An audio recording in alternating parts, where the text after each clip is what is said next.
Est-ce que les organisateurs sont satisfaits de cette année 2013 ? Ah, ils ont de quoi être satisfaits puisque le soleil a brillé quasiment tout le temps. Si l'on accepte l'épisode de la pluie hier, il a fait toujours soleil sur le site de Bruxelles-les-Bains. Et donc l'événement a cartonné. Alors pour tout vous dire, maintenant il n'y a pas vraiment beaucoup de monde, mais c'est pas du tout représentatif de la fréquentation habituelle du site puisque, je viens de vous le dire, il y a eu énormément de monde. Alors j'ai à mes côtés Philippe Claus, l'échevin du tourisme. Alors monsieur Claus, normalement on parle de 250 000 personnes en moyenne. Il y en aura combien en plus cette année ?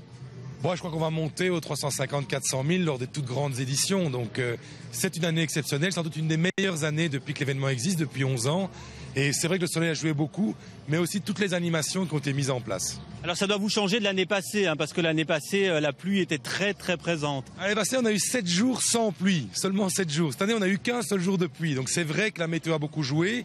Mais je pense qu'aussi le pari qu'on a fait de renouveler l'expérience en remettant des nouvelles choses a aussi extrêmement bien fonctionné parce qu'on a eu un nouveau public aussi qui est venu à Bruxelles-les-Bains. Alors ces nouvelles choses, entre autres, c'était un festival de films. Il y avait aussi des activités nautiques et ça, c'est ce que vous voulez mettre en avant dans les prochaines éditions. C'est vraiment le développement de ces activités-là.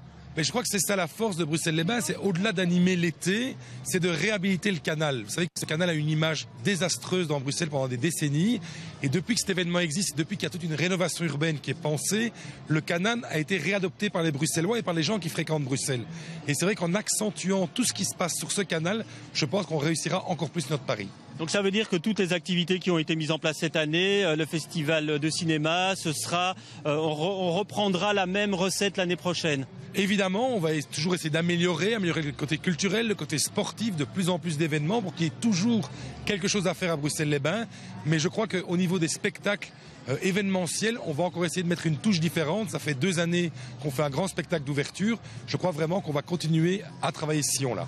Et question chiffre, est-ce que un type d'événement comme celui-ci, est-ce que c'est rentable? Est-ce que vous gagnez de l'argent ou est-ce que vous perdez de l'argent sur un événement comme celui-ci? Donc soyons très clairs, sans l'apport de la ville de Bruxelles, on n'y arriverait pas. Donc ce qu'on essaye comme modèle économique, c'est que sur 1 euro public, on ait 3 à 4 euros qui soient générés par l'événement en propre. Et c'est toute l'année que nos équipes travaillent à cet événement qui est produit par le pouvoir public. Et les commerçants, cette année, j'imagine qu'ils doivent être heureux. Alors je dois dire que ceux qui nous suivent depuis longtemps nous disent vraiment que c'est une année exceptionnelle.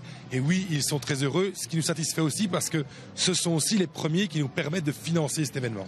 Très bien, merci Philippe Claus. Alors donc ce sont les derniers jours de Bruxelles-les-Bains. Il vous avait encore jusque dimanche pour vous rendre sur le site. Et puis sachez déjà que l'année prochaine, Bruxelles-les-Bains commencera le 4 juillet et se terminera le 10 août.